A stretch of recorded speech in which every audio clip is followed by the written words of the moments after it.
여기에 계신 선교사님들은 대부분 국내 이주민 사역 20년 전후이십니다. 그렇다면 이제 현재 사역들을 다음 세대들에게 물려주는 준비를 하셔야 합니다. 우리의 다음 세대들을 위한 간절한 도전을 한 말씀씩 해주시죠. 어느 분야든지 다음 세대에 그것이 이어질 때 아주 성공적이라고 볼 수 있습니다. 우리 한국 교회 내 목회 현장도 마찬가지고, 특별히 그 이주민 선교 이 역사를 30년을 본다고 하면은 앞장서 1세대 많은 분들이 해오셨는데, 안타까운 것은 이제 이것이 어떻게 잘 이어지느냐 하는 부분인데, 이제 먼저 했던 이제 저희들로 볼 때 우리들의 책임도 좀 이거를 다음 세대한테 잘 좀 물려줘야 되겠다는 그런 마음을 가지고 좀 그 후배들을 좀 품고 이렇게 이해하고 이렇게 좀 잘 물려주려는 그런 것을 좀 같이 협력하면서 잘 해야 되겠다 하는 생각이 듭니다. 그러면서 또 우리 다음 세대도 또 어떻게 보면 책임이라고 있을 수 있어요. 너무 이렇게 윗세대에 대해서 좀 역사를 실패와 그것을 좀 배우려는 그런 마음이 있어야 되는데, 그 아마 다음 세대들도 좀 그런 우리 선배들이 노하우를 겪은 이런 것들을 같이 배우려는 그런 마음을 가지고 있을 때 민연하면서 잘 이어지지 않겠는가 이렇게 생각합니다. 그러면서 지금 이주민 다른 목회 현장도 마찬가지인데 지금 여기 헌신하는 분들이 참 적은 것이 염려가 되거든요. 그럼 우리 청년들 젊은이들이 그 요즘 이 한국 사회도 보면은 너무 미래에 대한 희망이 없는 것 같아요. 너무 이렇게 너무 현실적이고. 그래서 그런데 이제 이 그리스도인으로서 이제 이 한국 교회에서 우리가 심어줘야 할 부분은 이 세계 선교의 비전을 갖고 모든 청년들이, 그리고 이제는 해외 선교로 나갈 수도 있지만은 또 전문인으로 나갈 수도 있지만 또 그렇게 안 해도 국내에서도 이제 얼마든지 할 수 있는 영역이 바로 이주민 선교 영역에 같이 하는 거거든요. 자기 전문 영역을 하면서 이제 그런 부분에서 우리 청년들이 미래의 그 하나님 나라의 비전을 가지고 또 세계를 품고, 그래서 우리 청년들도 너무 이 한국에만 이렇게 마음을 너무 이렇게 여기 예를 들면 직장의 문제도 그런 것 같습니다.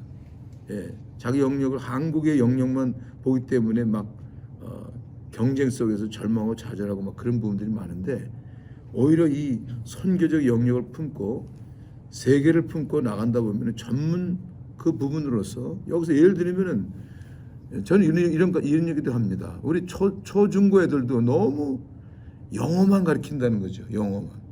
물론 영어는 기본적으로 해야 되는데 아예 어릴 때서부터 우리나라에는 200개 민족의 각 나라의 그 민족을 보면서 언어의 전문가들 한 분야씩, 어떤 아이는 뭐 캄보디아, 몽골, 베트남, 필리핀 이렇게 그 분야의 그 전문가를 키우는 그런 안목으로 교회에서도 그 아이들을 주일학교에서부터 영어는 기본적으로 하면서도 그런 선교적 마인드를 가지고 주일학교에서 교육하고 가르치면서, 그런데 해외 나가지 않고 국내에서도 경험할 수 있는 너무나도 좋은 기회가 이주민이거든요. 저는 이제 해외 선교사님들이 저희 교회에 많은 분들이 방문을 하고 있습니다. 그러면서 공유하시는 말씀들이 해외에 나가 있는 저희들보다 훨씬 더 효과적인 사역을 하시네요. 또 저희 사역 내용을 보면서 이렇게 많은 사역들을 하고 있습니까? 라고 하셔요. 그래서 정말 국내 이주민 선교가 중요하다는 인식을 해외 선교사님들도 갖고 계신 것 같습니다. 저는 최근에 코로나의 영향으로 인해서 해외 선교가 위축이 되고 또 선교일이 점점 막힌다는 그런 느낌을 지울 수가 없습니다. 그러나 우리는 이제 이주민 선교를 통해서 세계 선교의 희망을 봅니다. 나가지 않아도 얼마든지 해외 선교 못지않은 그러한 열매를 많이 보고 있습니다. 어떻게 보면 효과적이고 아까도 말씀드렸지만 전략적이고 경제적인 선교가 이미 30년 전에 열려져 있었습니다. 그러나 우리 한국교회는 그걸 보지 못했던 것이죠. 그런데 이제 코로나 팬데믹이라는 위기를 통해서 국내 이주민 선교를 한국 교회도 이제 가까이서 볼 수 있게 됐습니다. 이주민 사역자라서 상당히 고무적인 일이다 이렇게 생각을 합니다.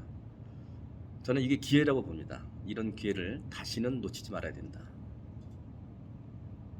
해외 선교를 준비하는 신대원생이나 또 목사님들께서 이주민 선교에 대해 발을 들여놓기를 바랍니다. 한번 우리 선교 훈련 원장님들께서 해외 선교로 나가시는 선교사님들께 한번 소명 의식을 정확히 좀 점검을 했으면 좋겠습니다. 왜 해외 선교를 꼭 나가야 되느냐? 그러면서 국내 이주민 선교가 이렇게 널려 있는데라고 한번 분명한 좀 소명 의식을 점검을 하시고 보내시는 것도 좋다 생각을 합니다. 선교 대상이 이미 내 앞에 와 있잖아요. 꼭 해외 선교를 나간다면 이 종족 선교 저는 상당히 관심이 있습니다. 우리 교회에도 캄보디아에 소수민족이 있습니다. 그 친구를 지금 8년 동안 제가 지금 훈련시키고 있고, 이제 캄보디아 소수민족인 땀뿌언족이라고 하는 그 27,000명 정도가 땀뿌언족인데, 이 친구는 땀뿌언 소수 종족 언어를 사용하고 있고, 또 크메어를 사용하고 있고, 또 영어 좀 하고 한국말도 합니다. 이런 친구를 이제 5월달에 종족 선교사로 파송을 하려고 합니다. 해외 선교를 한다면 좀 종족 선교사로 나가시고, 아니면 이주민 선교에 발을 들여놓으시라, 이렇게 좀 강력하게 말씀을 드립니다. 제가 속해 있는 교단의 전국 교회 숫자가 1만 2천 교회가 넘습니다. 그런데 저희 교단에 속해 있는 이주민 선교를 하는 교회나 센터는 100여 군데가 채 되지 않습니다. 통계적으로 볼 때 1%도 안 되는 그런 교회들이 이주민 사역에 참여하고 있습니다. 이런 것을 볼 때 우리 한국 교회의 이주민 사역에 참여는 너무 미미하다고 그렇게 생각이 됩니다. 이런 가운데 우리 한국 교회가 이주민 사역에 좀 더 집중하고 하나님께서 이 땅에 보내주신 300만 이주민들을 선교하겠다고 마음을 먹는다면은 정말 우리 차세대에 많은 사역자들이 참여하게 될 거라고 확신합니다. 그래서 우리 한국 교회가 좀 더 적극적으로 이주민 사역을 위해서 참여하고 협력하고 도전하는 그런 자세를 가졌으면 하는 마음 간절합니다.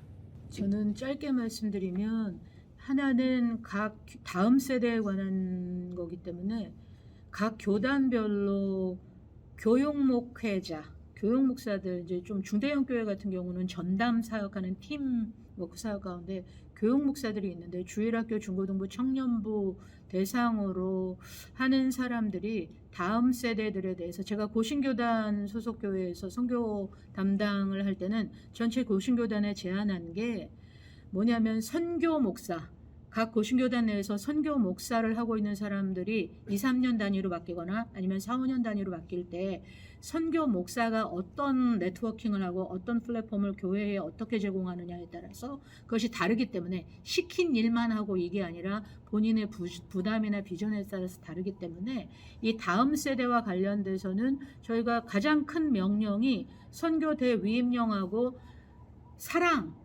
그 대사랑명, 하나님 사랑, 이웃 사랑이라는 거기 때문에 선교에 대해서 반대하거나 이러는 목회자들은 없다고 생각합니다.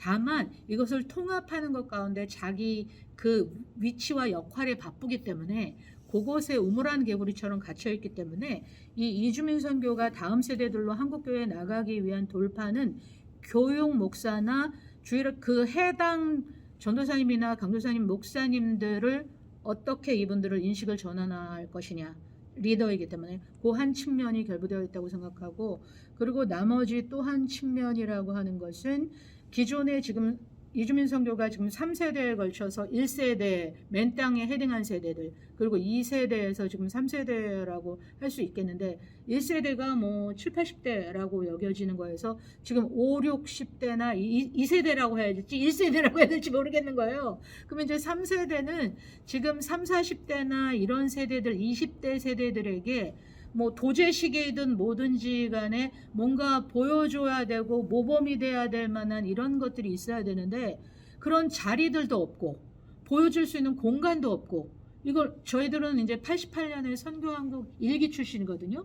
그때만 한국교회 부흥을 타고 88년에 이러면 되나 보다, 뭘 20대에 뭘 모르지만 어떻게 따라가면 되나 보다, 저 물에 뛰어들면 되나 보다라고 하는 보여지는 것들이 있는 것 속에서 움직여 왔었는데, 지금은 크게 움직이는 게 아니라 코스타든 뭐든지 간에 이런 한영대학교를 기반으로 해서 저희가 위드 코로나 이후에 만약에 만날 수 있는 장들이 열려진다면, 몇 개의 장들은 한국 다음 세대들과 이렇게 사역하시는 분들이 조인을 해가지고 협력해서 저희들이 1박 2일 서로 대화를 나눌 수 있고 대면을 하는 것들을 다음 세대의 그런 청년들을 향한 그거가 코스타가 주는 인사이트라고 생각합니다. 이상입니다.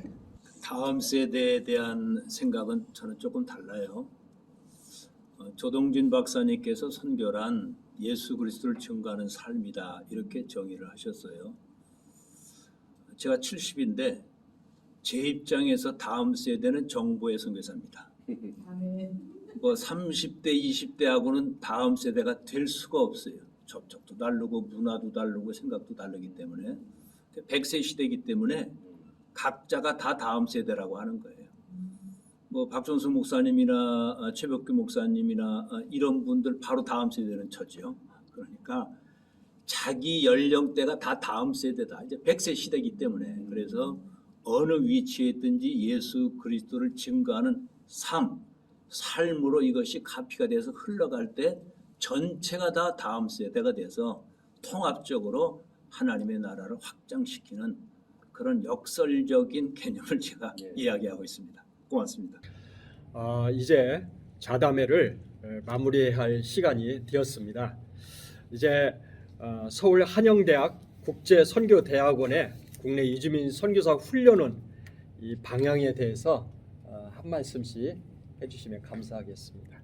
네, 오늘 이렇게 아주 뜻깊은 자리에 있는 것 같습니다. 이주민 선교 30년 역사 가운데 이제 이 훈련하는 과정들이 그래도 곳곳에 있습니다. 그런데 이렇게 종합대학교에서 이 부분을 이렇게 종합적으로 이렇게 준비하고 계시다는 것은 아마 처음 이렇게 있는 것 같은데 아무 의미가 있다고 봅니다. 그러면 저희들이 바라는 것은 이제 대학교에서 이 준비하는 이런 프로그램이니까 지금 이제 이주민 사역자들도 이제 좀 뭐랄까 계속 그 보충이 충전이 돼야 되거든요, 사역자들이. 그럼 이제 예를 들면 목회자들도 이제 뭐 계속 더 공부하면서 뭐 디밍 과정이라든가 이런 과정을 통해서 계속 공부하는 것처럼 이주민 사역자들에게도 이런 과정을 할 수 있도록 이렇게 해주시는 거.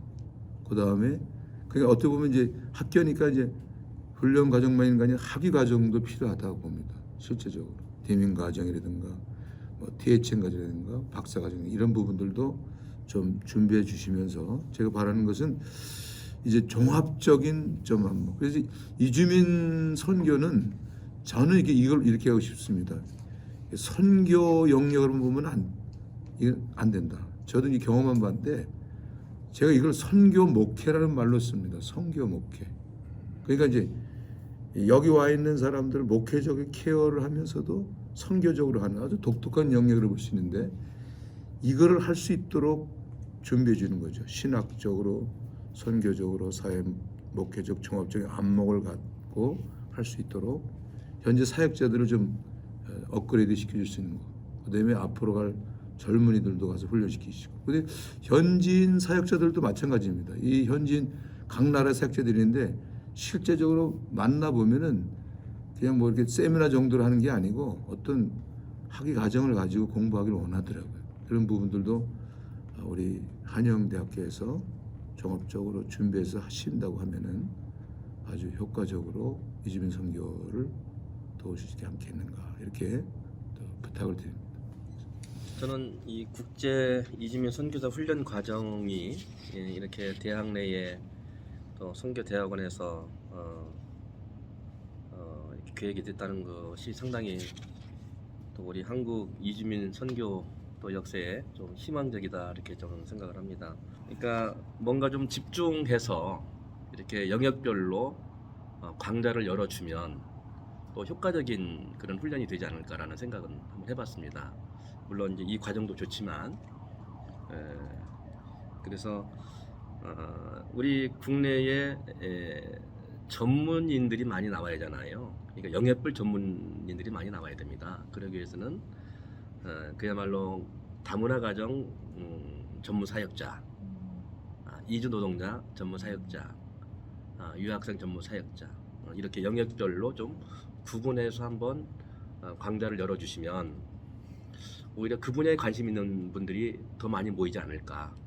이렇게 광범위하게 하다 보니까 참 많이 이렇게 와서 훈련을 받았으면 좋겠지만 저는 그렇게 기도하고 있습니다. 예, 많은 분들이 오셔서 훈련을 받길 바라지만 또 너무 이렇게 광범위하다 보니까 또 희소성 면에서 좀 이렇게 좀 그런 염려는 있습니다. 이건 뭐 제가 좀 하고 싶은 얘기 하는 거니까 편집해 주시고, 예.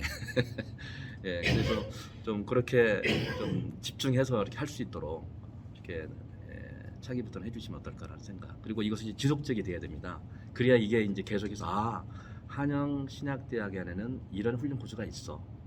이게 딱 정리가 돼 버리면 많은 분들이 다 유치가 될 거라고 생각하고 또 홍보가 또 이렇게 또 확장이 되잖아요. 예, 그렇게 해주시면 바라겠습니다.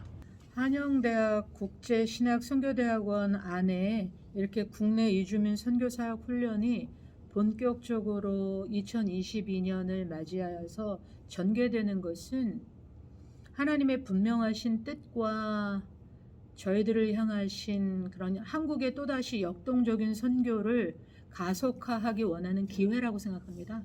그래서 그런 것 가운데 저희들이 이 시대적인 의미를 어떻게 잘 살릴 수 있도록 동역할 것인가. 처음은 굉장히 도전이 많고 가봐야지만 길이 되기 때문에 이것 가운데 큰 도전이 있는데 주인공 조연이 따로 없다고 생각하고요. 벌어진 판에 어떤 역할을 할 것이냐라고 하는 것 가운데 아마 개인적인 선택과 책임이 있을 것 같습니다. 그래서 바라기는 이 훈련을 통해서 이 과정을 통해서 정말 대학 내에 있기 때문에 이론이란 곧 원리이기 때문에 그 원리가 뒷받침돼야 되기 때문에 이론에도 정말 충실했으면 좋겠고요. 그리고 이론과 실제, 여기가 선교사 양성이라고 하는 구체적인 그것을 이루기 위해서는 양자에 대한 균형과 조율이 관건일 것 같습니다. 그래서 그런 부분에 대한 양쪽의 균형을 잘 살릴 수 있는 그런 훈련이 되기를 기대합니다. 마지막으로 우리 나성균 국제선교대학원장님께서 마무리 말씀을 해주시겠습니다. 장시간 동안 귀한 또 말씀, 경험, 또 선교 현장에서 있었던 사례 잘 들었습니다. 그리고 특별히 이제 국제선교대학원이 앞으로 이렇게 발전했으면 좋겠다는 조언 깊이 새기고요. 두 가지입니다. 하나는 실제 우리 훈련 대상이 국제화된 사람들입니다. 그래서 여기에 수고하고 헌신하는 분들은 국제화가 되어야 합니다. 두 번째는 전문화가 되어야 되겠죠. 그래서 20년 이상 사역하신 분들이 교수로 편성이 돼 있고 또 특별한 사역이기 때문에 특성화가 되어야 됩니다. 그래서 특성화, 전문화, 국제화 이 세 가지의 포커스를 맞추고 24분의 교수분들이 가르치게 될 것입니다. 그러나 더 중요한 것은 아버지의 마음이지요. 이들이 반드시 깨달아야 할 것은 누구든지 아버지의 마음이죠. 학생들은 아버지의 마음을 가지고 현장에 가서 아버지가 찾고자 하는 하나님의 백성을 찾는데 그리스도의 그 보혈에 대한 감격, 부활의 영광, 성령의 기름 부으심, 이것도 대단히 중요한 교육 과목으로 이렇게 판단을 하고 있습니다. 그래서 성경적 관점과 실질적으로 전략적 또 행정적, 동역적 모든 관점을 다 망라를 해서 잘 훈련해서 또 하나님의 나라를 확장하는 데에 기여하도록 노력을 하겠습니다. 고맙습니다. 예, 감사합니다. 이제 3월 3일부터 서울 한영대학에서 이주민 선교사 훈련을 시작합니다. 여러분들에게 도전합니다. 우리 국내에 들어온 이주민은 하나님께서 보내주신 우리의 이웃이면서 또한 선교의 대상입니다. 우리는 누구든지 이 선교 사역에 대열에 서야 합니다. 서울 한영대학 이주민 선교 훈련원에서 여러분을 환영합니다. 하나님께서 이주민 선교를 위하여 부르신다고 마음이 움직이시면 주저 말고 결단하십시오. 우리가 곧 마게도냐로 떠나기를 힘쓰니 이는 하나님께서 저 사람들에게 복음을 전하라고 우리를 부르신 줄로 인정함이로라. 아멘. 사도행전 16장 10절 말씀이었습니다. 감사합니다.